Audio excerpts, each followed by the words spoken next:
Europe 1 matin, Bruce Toussaint.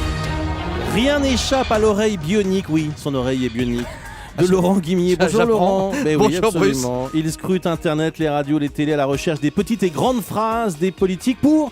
Tout est dit, c'est le zapping politique quotidien d'Europe 1 en 180 secondes à la une.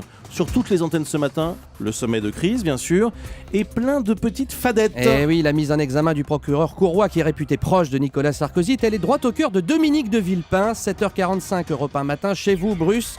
Pour Villepin, cette affaire, c'est la goutte d'eau qui doit faire changer la justice. On n'en peut plus aujourd'hui en France de toutes ces querelles, de toutes ces affaires qui n'aboutissent jamais. Il y a une solution simple. Donnons définitivement l'indépendance à la justice. Coupons le lien entre le parquet et le pouvoir politique. Celui qui doit décider si M. Courroy reste ou ne reste pas s'appelle Nicolas Sarkozy et M. Mercier, le garde des Sceaux. Réponse il y a 5 minutes chez Jean-Pierre Elkabbach de Frédéric Pechnard, le directeur général de la police nationale, qui lui n'est pas mis en examen dans cette affaire. Pechnard formel, l'Élysée et l'intérieur n'ont rien à voir dans cette histoire. Il m'arrive d'agir sur ordre puisque je suis un fonctionnaire et que naturellement mon patron c'est le ministre de l'Intérieur et que les fonctionnaires sont là pour obéir aux instructions. Dans cette affaire-là, je n'ai reçu d'ordre de personne. Et pendant ce temps, une autre enquête judiciaire va s'ouvrir, c'est ce que vous nous révélez ce matin Laurent. Eh oui, elle concerne, figurez-vous, les agences de notation Standard & Poor's en tête qui dégradent la France et ses grandes institutions. 18h07, Public Sénat, Tremblay, Fitch et Moody's, l'inspecteur Borloo débarque. Moi, je vais vous dire, monsieur, moi, je travaille à un dossier de mise en cause judiciaire des agences de notation pour les erreurs gigantesques qu'elles ont fait quand elles nous ont dit qu'un certain nombre de paquets de subprimes à l'époque étaient 3A. Standard & Poor's, ils sont très gentils, mais enfin, c'est 2 types en France.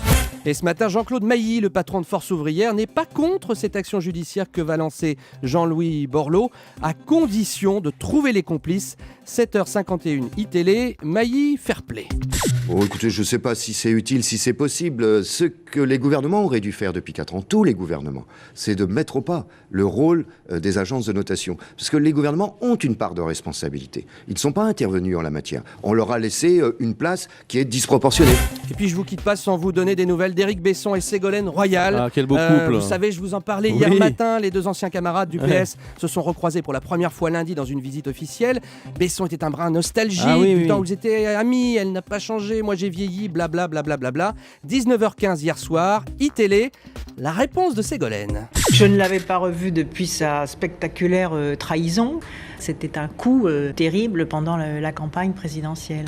Ah bah voilà, spectaculaire trahison. 5 ans après, on comprend pourquoi Besson et Royal ne se sont pas fait la bise l'autre jour. Ségolène lui a juste serré la main. Ah quand même. Oui, mais juste tendu la main. Oui, sans plus. Non, Même pas une petite bise sur la joue. Il n'a pas tendu non. la joue, visiblement. Parfait. Merci beaucoup Laurent Guimier.